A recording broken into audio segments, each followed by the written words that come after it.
తొక్కిసలాట కారణంగా 6గురు మృతి చెందిన ఘటనపై డిప్యూటీ సీఎం పవన్ కళ్యాణ్ రాష్ట్ర ప్రజలకు క్షమాపణలు చెప్పారు. భక్తులను ఒక్కసారిగా క్యూ లైన్లోకి ఎలా విడిచిపెట్టారంటూ అధికారులను నిలదీశారు. మానవ జీవితాలు కోల్పోతున్నా మీరు బాధ్యత వహించలేరా అంటూ ప్రశ్నించారు. టీటీడీ చైర్మన్, ఈవో, జేఈఓ లాంటి అధికారులు బాధ్యత తీసుకుంటే ఇలాంటి దుర్ఘటన జరిగేది కాదు అంటూ ఆగ్రహం వ్యక్తం చేశారు. వైకుంఠ ఏకాదశి దర్శన టోకెన్ల నిర్వహణలో ఈవో శ్యామలరావు, జేఈఓ వెంకయ్య చౌదరి విఫలమయ్యారని పవన్ కళ్యాణ్ అన్నారు. ఈ ఘటనపై పూర్తి స్థాయి విచారణ చేపట్టి బాధ్యులపై కఠిన చర్యలు తీసుకోవాలని సూచించారు. ఎందుకు జరిగింది దీనికి చాలా లోతుగా దీని మీద ఎంక్వైరీ పడాలి. ఈవో గారు శ్యామలరావు గారు కానీ, అడిషనల్ ఈవో శ్రీ వెంకయ్య చౌదరి గారు కానీ మీరు ప్రప్రథమంగా మీరు బాధ్యత తీసుకోవాలి మీ ఇద్దరు. ఎందుకంటే ఇది బ్లేమ్ గేమ్ కాదు. ఆంధ్రప్రదేశ్ ప్రభుత్వం అపాయింట్ చేసిన బోర్డు ఇది. రోజువారీ ఏం జరగాలి, భక్తులకి ఎలాంటి ఇబ్బందులు లేకుండా దర్శన భాగ్యం కలగాలి, దర్శన సౌకర్యాలు కల్పించాలి, ఇది దీని బాధ్యత. ఈ బాధ్యతలో వెంకయ్య చౌదరి గారు కానీ, శ్యామలరావు గారు కానీ మీరు విఫలమయ్యారు. ఈ రోజున మేము వచ్చి గౌరవ ముఖ్యమంత్రి గారు కానీ, కేబినెట్ మంత్రులు కానీ, నేను కానీ మేమందరం వచ్చి ఈ రోజున మీరు సరిగ్గా చేయనందువల్ల మేము తిట్లు తింటున్నాం. ఈ రోజు భక్తులు ఒకటే చెప్తా ఉన్నారు, ఎస్పీ గారి దృష్టికి, డీజీపీ గారి దృష్టికి కూడా తీసుకొస్తున్నారు. పోలీసులు హెల్ప్ చేసిన వ్యక్తులు ఉన్నారు, నలిగిపోతే రక్షించిన వాళ్ళు ఉన్నారు, కొంతమంది పోలీసులు చోద్యం చూస్తూ నిలబడతా ఉన్నారు. రెండు నా దృష్టికి వచ్చినాయి. ఈ రోజున ఈ సంఘటనకి రాష్ట్ర ప్రభుత్వం తరపు నుంచి డిప్యూటీ సీఎం హోదాలో మేము ఈ బాధ్యతని తప్పించుకోవట్లేదు. మేము తప్పు జరిగింది, పూర్తి బాధ్యత వహిస్తున్నాం. We take complete responsibility for the mishap. TTD vigilance అధికారుల నిర్లక్ష్యం వల్లే తిరుపతి తొక్కిసలాట ఘటన చోటు చేసుకుందని వైసీపీ నాయకులు విమర్శలు గుప్పిస్తున్నారు. తిరుపతిలో ముందు పద్మావతి మెడికల్ కాలేజీలో తొక్కిసలాటలో గాయపడ్డ క్షతగాత్రులను జగన్ పరామర్శించారు. అనంతరం చంద్రబాబుపై ఫైర్ అయ్యారు. తిరుపతిలో ఈ తరహా ఘటన ఎప్పుడూ జరగలేదని మాజీ సీఎం జగన్ అన్నారు. ఈ ఘటన ఎందుకు జరిగింది అనేది ఆలోచన చేయాలి. ఇది పూర్తిగా ఏపీ ప్రభుత్వం, ముఖ్యమంత్రి చంద్రబాబు నాయుడు వైఫల్యమే కారణమని అన్నారు. ఈ ఘటనలో మొదటి ముద్దాయి చంద్రబాబే అన్నారు. బాధిత కుటుంబాలకు కనీసం 50 లక్షల రూపాయలు, క్షతగాత్రులకు ఉచితంగా వైద్యం అందించడంతో పాటు వారు ఇంటికి వెళ్లేటప్పుడు 5 లక్షల రూపాయలు ఇవ్వాలని వైఎస్ జగన్ డిమాండ్ చేశారు.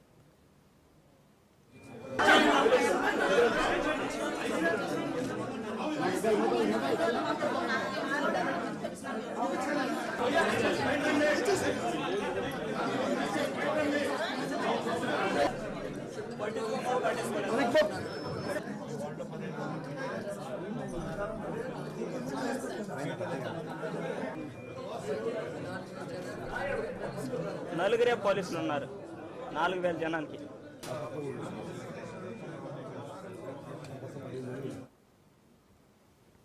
మరోవైపు తొక్కిసలాట ఘటనపై వైసీపీ నేతలు విమర్శల వర్షం కురిపించారు. ముఖ్యమంత్రి చంద్రబాబు వైఫల్యం వల్లే తిరుపతి ఘటనలో 6గురు ప్రాణాలు కోల్పోయారని అంబటి రాంబాబు ఆరోపించారు.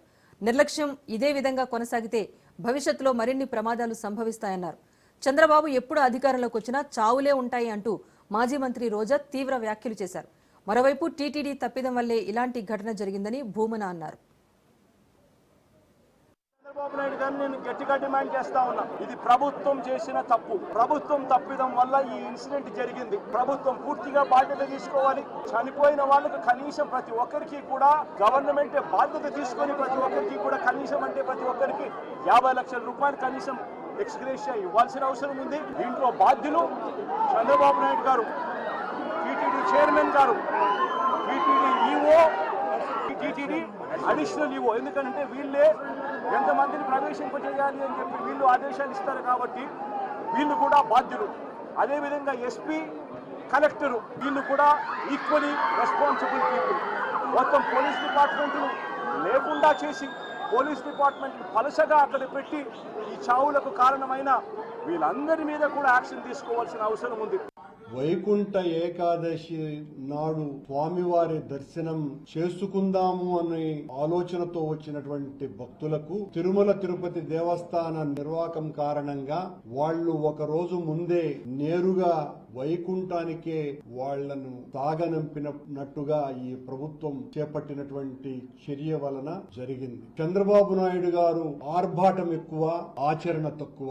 ప్రతి క్షణము నేను ఈ రాష్ట్ర బాగోగుల కోసమనే పనిచేస్తున్నాను అని చెప్పుకునేటువంటి వ్యక్తి ఆచరణలో తన స్వార్థానికి, అధికారాన్ని, రాజకీయాన్ని వాడుకోవటమే తప్ప ఏ రకంగా ప్రజల ప్రయోజనాలను కాపాడుదాము అన్నటువంటి ఆలోచన ఆయనకు ఉండదు అనని ఇప్పటి వరకు ఆయన పరిపాలించిన కాలమంతా కూడా ఇది రుజువు చేసింది. ఇది ప్రభుత్వం చేసిన హత్యలు. ఎందుకంటే చంద్రబాబు నాయుడు గారి నిర్లక్ష్యం, ఆయన నియమించిన టీటీడీ పాలక వర్గం, అలాగే దేవాదాయ శాఖ మంత్రి, అలాగే డిప్యూటీ సీఎం, అలాగే హోంమంత్రి, వీళ్ళందరి నిర్లక్ష్యం వల్లే ఇది జరిగింది. కాబట్టి వీళ్ళందరి మీద కేసులు, అంటే క్రిమినల్ కేసుల్ని ఫైల్ చేయాలని కూడా మేము డిమాండ్ చేస్తున్నాం. వైకుంఠ ఏకాదశి దర్శనానికి వచ్చే భక్తులకి అన్ని సదుపాయాలు కల్పించాల్సిన బాధ్యత ఈ రాష్ట్ర ప్రభుత్వానికి ఉంది. ఈ రాష్ట్ర ప్రభుత్వం ఆ జిల్లా ఎస్పీకి, అలాగే కలెక్టర్కి బాధ్యతనిస్తారు, అలాగే పాలక మండలికి బాధ్యతనిస్తారు. సో వీళ్ళందరూ కోఆర్డినేషన్ చేసుకొని చేయాల్సిన పనిని ఈరోజు వీళ్ళు నిర్లక్ష్యం చేసి 6 మంది ప్రాణాలు బలికొని 34 మంది గాయాల పాలైతే ఎవరికి సంబంధం లేదు, ప్రమాదవశాత్తు జరిగిందని 194 BNSS పెట్టడం ఎంతవరకు సమంజసం? వాళ్ళు వచ్చిన దగ్గర నుంచి వివాదాలు తప్ప ఏమైనా ఉన్నాయా? కొండ మీద అన్ని వివాదాలే. ఈ వివాదాలు దేనికి? వైఎస్ఆర్ కాంగ్రెస్ పార్టీ నాయకుల్ని తొక్కటానికి వివాదాలు, వారి మీద కేసులు పెట్టడానికి వివాదాలు. వివాదాలు సృష్టించిన ఎవరు? చంద్రబాబు నాయుడు గారి ఆదేశం మేరకు వాళ్ళందరూ సృష్టిస్తారు. ఏమన్నా తెలియకూడతానండి, ఈవో జేఈఓ జగన్మోహన్ రెడ్డి గారు కొండ మీదకు వస్తాడు దర్శనానికి అంటే పెద్ద పెద్ద బోర్డులు కట్టేశారండి. పెద్ద పెద్ద బోర్డులు కట్టారు, పో, నాకేం అభ్యంతరం లేదు. 5 గంటలకు జగన్మోహన్ రెడ్డి గారు క్యాన్ చేస్తున్నారంటే 6 గంటలకు తీశారు. మళ్ళా మీ పని ఏంటో నాకు అర్థం కాలేదు. రాజకీయంగా వైఎస్ఆర్ కాంగ్రెస్ పార్టీని అణచటం కోసం భగవంతుణ్ణి అడ్డం పెట్టుకోవాలని బిఆర్ నాయుడు గారు, ఈఓ గారు, జేఈఓ గారు ప్రయత్నం చేశారే తప్ప భక్తులకు సేవ చెయ్యాలనేటువంటి దృక్పథం ఎప్పుడూ లేదు. ఇంత దుర్మార్గంగా మీరు వ్యవహరించారు కాబట్టి ఇవాళ ఈ సంఘటన జరిగింది. ఎప్పుడు జరగనటువంటి సంఘటన, జరగకూడని సంఘటన. Back to news.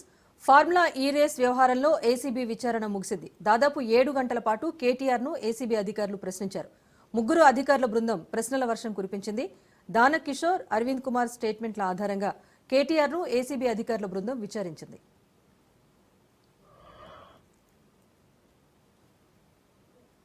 ఒప్పందాలు, లావాదేవీలపైన ఏసీబీ ప్రశ్నించింది. ఎఫ్ఈఓకు 55 కోట్ల బదిలీపైన ఏసీబీ ఆరా తీస్తున్నట్టుగా తెలుస్తోంది. ఒప్పందాల్లో మున్సిపల్, హెచ్ఎండిఏ అధికారుల పాత్ర ఎంత ఉంది అనే అంశంపైన ఆరా తీయగా అప్రూవల్ లేకుండా విదేశీ సంస్థకు నిధులు విడుదల చేయాలని అధికారులను ఎందుకు ఆదేశించారంటూ ఏసీబీ కేటీఆర్ను అడిగినట్టుగా తెలుస్తోంది. ఇక బిజినెస్ రూల్స్ ఉల్లంఘన, హెచ్ఎండిఏ నిధుల దుర్వినియోగం, ఆర్బీఐ అనుమతి లేకుండా చెల్లింపులపైన ఏసీబీ ప్రశ్నల వర్షం కురిపిస్తున్నట్టు తెలుస్తోంది.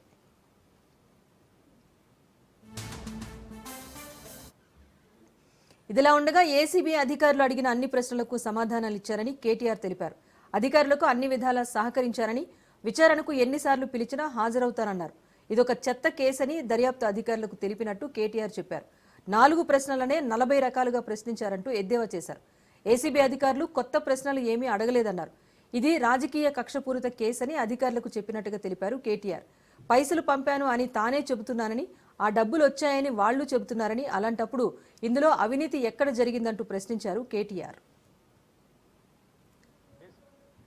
వాళ్ళు అడిగితే 82 ప్రశ్నలు అడిగిండ్రు. కాకపోతే పాడిందే పాటరా అన్నట్టు అడిగిందే మళ్ళీ అడుగుడు తప్ప కొత్త విషయం ఏం లేదు. వాళ్ళకి ఏంటంటే పాపం రేవంత్ రెడ్డి బల్మీటికి ఒక కేసు పెట్టించిండని వాళ్ళకు కూడా అర్థమైంది. వాళ్ళు కూడా ఇబ్బంది పడుతున్నారు వాస్తవం చెప్పాలంటే. ఎందుకంటే కేసుల విషయం లేదు.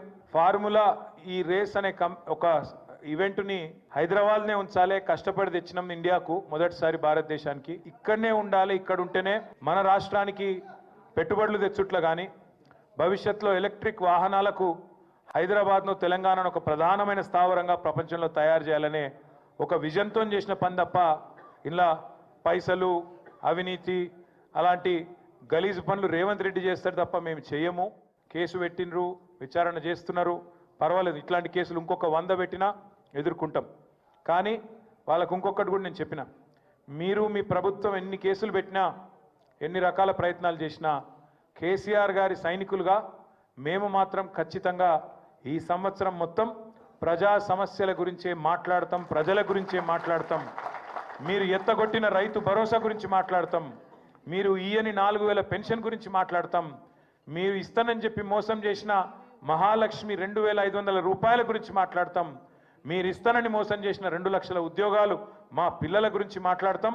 ఖచ్చితంగా ప్రతి సమస్యను 6 గ్యారంటీలు 420 హామీలు ఏ ఒక్కటి ఇడిచిపెట్టకుండా మాట్లాడతాం. నువ్వు ఇటువంటి కేసులు 100 పెట్టుకో, వదిలిపెట్టమని చెప్పిన. కేసు లేదు, పీసు లేదు. నిజంగా చెప్పాలంటే మొన్న చెప్పినా మళ్ళీ చెప్తున్నా, ఇది ఒక లొట్ట పీసు కేసు మాత్రమే.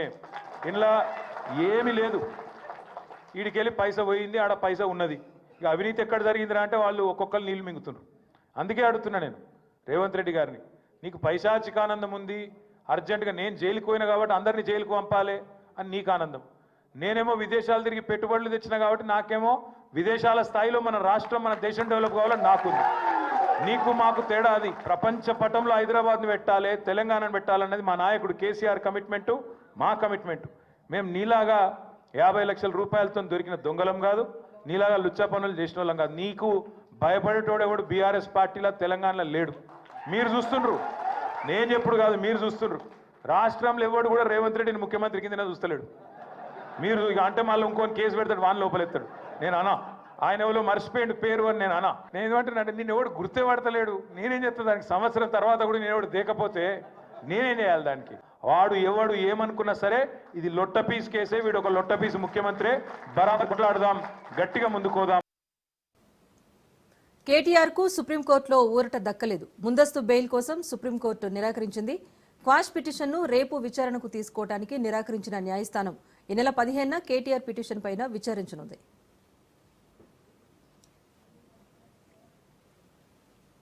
కేటీఆర్ విచారణ నేపథ్యంలో బీఆర్ఎస్ అలర్ట్ అయింది. పార్టీ ముఖ్యులతో హరీష్ రావు అత్యవసరంగా సమావేశం నిర్వహించారు. మాజీ మంత్రి హరీష్ రావు నేతృత్వంలో కేటీఆర్ ఏసీబీ విచారణ తీరు, భవిష్యత్ కార్యాచరణపైన చర్చించారు.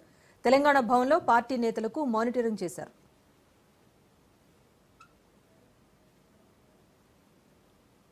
ప్రభుత్వ విప్ బీర్ల ఐలయ్య కేటీఆర్ పై ఘాటు వ్యాఖ్యలు చేశారు. లుచ్చా పనులు చేసి విచారణకు పోతున్న కేటీఆర్ లుచ్చా మాటలు మాట్లాడుతున్నాడంటూ, జైలుకు పోబోతూ కూడా అదే అహంకారం ప్రదర్శిస్తున్నాడంటూ బీర్ల ఐలయ్య మండిపడ్డారు. లిక్కర్ స్కామ్తో మీ చెల్లెలు జైలుకు పోయి తెలంగాణ పరువు దేశంలో తీసిందని, ఫార్ములా ఈ కేసులో అవినీతికి పాల్పడి తెలంగాణ ప్రతిష్టను అంతర్జాతీయంగా తీశామంటూ ధ్వజమెత్తారు. అరపైసా అవినీతికి పాల్పడలేదని చెబుతున్న కేటీఆర్ అనుమతి లేకుండా 55 కోట్లు ఎలా పంపించాడంటూ ప్రశ్నించారు. ఇలా ఈ ఫార్ములా కేసులో 55 కోట్లు విదేశీ కంపెనీలు కట్టుబెట్టి ఎలాంటి అనుమతులు లేకుండా లుచ్చా పనులు చేసింది నువ్వు. అనవసరంగా వేరే వాళ్ళ పేరు మీద నోరు జారడం నీకు సిగ్గుచేటు. ఇకనైనా నీ బుద్ధి మార్చుకో. మా గౌరవ ముఖ్యమంత్రి ప్రజాపాలన ద్వారా ప్రజలకు సంక్షేమాలు అందించి మీరు చేసినటువంటి అప్పులను, మీరు చేసినటువంటి తప్పులను ఒక్కొక్కటిగా సర్దిద్దుకుంటూ ప్రజాపాలన అందిస్తూ ఇలా ప్రజలను మందుతున్నటువంటి గౌరవ ముఖ్యమంత్రి మీద కేటీఆర్ అనిష్ట వ్యాఖ్యలు చేస్తున్నాం. ఖబర్దార్ బిడ్డ, ఇలా తెలంగాణ ప్రజలు మిమ్మల్ని చీకొట్టి ఇంట్లో కూర్చోబెట్టినా జైలు పోతూ పోతూ ఇవాళ ఇంకా కూడా ఇలాంటి వ్యాఖ్యలు చేయడం నిజంగా కూడా నీ అవివేకానికి నిదర్శనంగా మళ్ళొక్కసారి గౌరవ ముఖ్యమంత్రి రేవంత్. భువనగిరి ఎంపీ చామల కిరణ్ కుమార్ రెడ్డి కేటీఆర్ పై కీలక కామెంట్స్ చేశారు. కేటీఆర్ సైనికుడు కాదు, కేసీఆర్ కొడుకు అని మాత్రమే అన్నారు. తనకు డబ్బు వ్యామోహం లేదని అన్నారు. కేటీఆర్ అంటున్నారు, కమిషన్ల కోసమే మీ సోదరి ఎమ్మెల్సీ కవిత ఢిల్లీలో లిక్కర్ వ్యాపారం చేసిందని, మరోసారి తెలంగాణ ప్రజలకు చెవిలో పువ్వు పెట్టొద్దంటూ ఆగ్రహించారు. కాంగ్రెస్ పార్టీ అధికారంలోకి రావటాన్ని తమరు జీర్ణించుకోలేకపోతున్నారు అనేది తెలంగాణ ప్రజలు గమనిస్తున్నారని కిరణ్ కుమార్ రెడ్డి మండిపడ్డారు. భూభారతి చట్టానికి గవర్నర్ జిష్ణుదేవ్ వర్మ ఆమోదం తెలిపారు. వీలైనంత త్వరగా చట్టాన్ని అమల్లోకి తీసుకొస్తామని మంత్రి పొంగిలేటి తెలిపారు.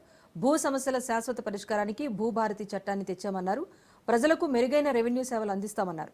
సామాన్యుల సంక్షేమే ధ్యేయంగా భూభారతి చట్టం అమలు చేస్తామన్నారు. ప్రజానీకానికి మెరుగైన సమగ్రమైన రెవెన్యూ సేవలను సత్వరమే అందించాలన్న ఆశయంతో భూభారతి చట్టాన్ని తీసుకురావడం జరిగిందన్నారు. భూ సమస్యలను జిల్లా స్థాయిలోనే పరిష్కారం కాబోతున్నాయి. భూ సమస్యల పరిష్కారానికి జిల్లా స్థాయిలో 2 అంచెల అప్పీల్ వ్యవస్థ, ప్రత్యేకంగా భూ ట్రైబ్యునల్ ఏర్పాటు జరగనుంది. అవసరాన్ని, ప్రాంతాన్ని బట్టి వీటి సంఖ్యపైన ప్రభుత్వం నిర్ణయం తీసుకుంటుంది. ఏ విధమైన భూ సమస్యలున్నా కోర్టులకు వెళ్లకుండా జిల్లా స్థాయిలోనే పరిష్కారం దొరుకుతుంది. పంచాయతీరాజ్ గ్రామీణ అభివృద్ధి శాఖ అధికారులతో సీఎం రేవంత్ రెడ్డి సమీక్షా సమావేశం నిర్వహించారు. జాతీయ ఉపాధి హామీ పథకం క్రింద పెండింగ్లో ఉన్న బకాయిలను పూర్తిగా చెల్లించాలి అని అధికారులను ఆదేశించారు.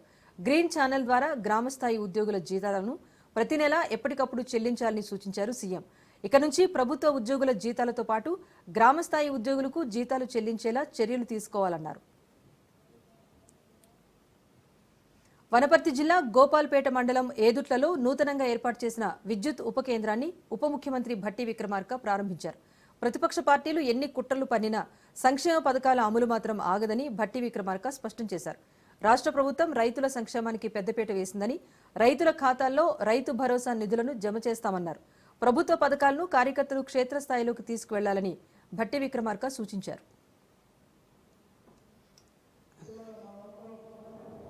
ఈ రాష్ట్రం బాగుండాలని, ఈ రాష్ట్రం అభివృద్ధి చెందాలని, ఈ రాష్ట్రంలో ఉన్నటువంటి నిరుద్యోగ యువకులందరికీ ఉద్యోగాలు రావాలని, నీటిపారుదల ప్రాజెక్టులు రావాలని ఈ తెలంగాణ రాష్ట్రం రైతుల శ్రేయస్సు కోసమే ఇందిరమ్మ ప్రభుత్వం కట్టుబడి ఉందని తుమ్మల నాగేశ్వరరావు అన్నారు. జిల్లా పర్యటనలో భాగంగా సత్తుపల్లి వైరాలో పలు అభివృద్ధి పనులకు శంకుస్థాపనలు చేశారు. తల్లాడ మండల పరిధిలోని నూతన కల్ గ్రామంలో ప్రాథమిక వ్యవసాయ పరపతి సంఘం భవనాన్ని ప్రారంభించారు. రైతుల శ్రేయస్సు అభివృద్ధి లక్ష్యంగా ఇందిరమ్మ రాజ్యం అనేక సంక్షేమ పథకాలు ప్రవేశపెట్టిందన్నారు. జిల్లా అభివృద్ధి కోసం వ్యవసాయాన్ని అగ్రగామిగా నిలిపేందుకు ఇందిరమ్మ రాజ్యం కృషి చేస్తుందన్నారు.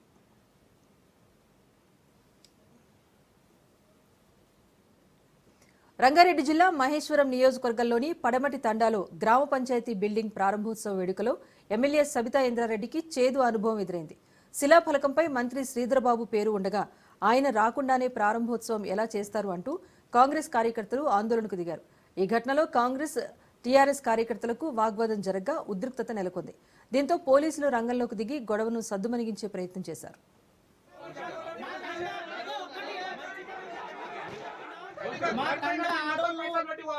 అందరూ వచ్చి కలిసిరంటే ఖరాబ్ అవుతుంది.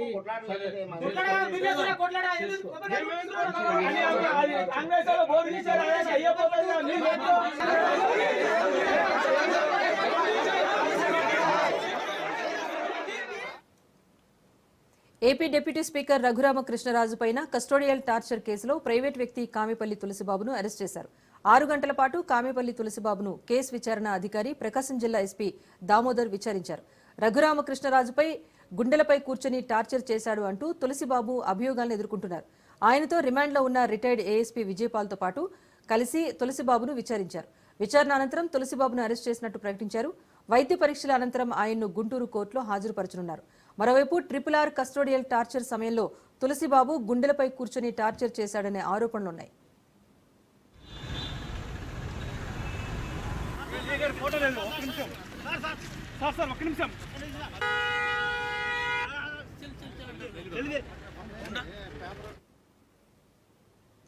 జీహెచ్ఎంసీ ప్రధాన కార్యాలయం వద్ద ఉద్రిక్త పరిస్థితులు నెలకొన్నాయి. పెండింగ్ బిల్లులు చెల్లించాలి అంటూ కాంట్రాక్టర్లు ఆందోళనకు దిగారు. కార్యాలయం ప్రధాన ద్వారం ముందు బైఠాయించిన కాంట్రాక్టర్లు ప్రభుత్వానికి వ్యతిరేకంగా నినాదాలు చేశారు. ఏడాదిగా బిల్లులు చెల్లించడం లేదంటూ కాంగ్రెస్ సర్కారుపై మండిపడ్డారు. ఇంతలోనే ఉన్నట్టుండి 2 కాంట్రాక్టర్లు పెట్రోల్ పోసుకుని ఆత్మహత్యయత్నం చేశారు. తోటి కాంట్రాక్టర్లు వారిని అడ్డుకుని పెట్రోల్ బాటిళ్లను లాగేసుకున్నారు. అప్రమత్తంగా అయిన జీహెచ్ఎంసీ కమిషనర్ ఇలంబర్తి కాంట్రాక్టర్లను చర్చలకు పిలిపించారు.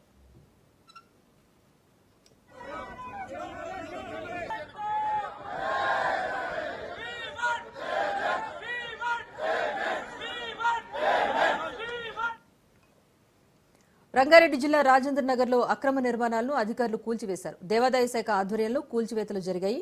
కోట్ల రూపాయలు విలువ చేసే ఎండోమెంట్ భూములు కబ్జాకు గురయ్యాయి.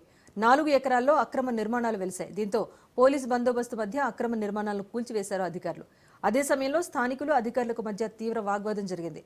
అక్కడ వాతావరణం ఉద్రిక్తంగా మారింది. పలుమార్లు నోటీస్ జారీ చేసినా స్పందించకపోవడంతోనే అధికారులు రంగంలోకి దిగి కూల్చివేశారు.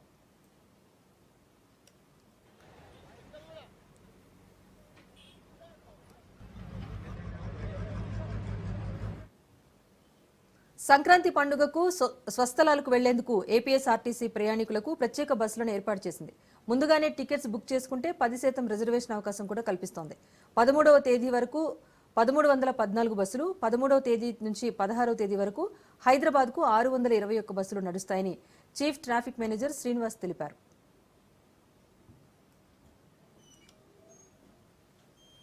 ఇక బిజినెస్ అప్డేట్ చూస్తే స్టాక్ మార్కెట్లు వరుసగా రెండో రోజు నష్టాల్లోనే ముగిశాయి. అంతర్జాతీయ మార్కెట్ల బలహీన సంకేతాలు ఇన్వెస్టర్ల సెంటిమెంట్ను దెబ్బతీశాయి.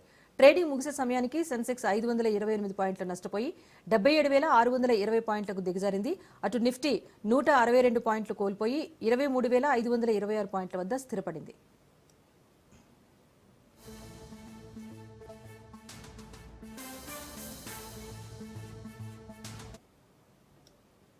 ఇది prime time news update. Keep watching Raj news.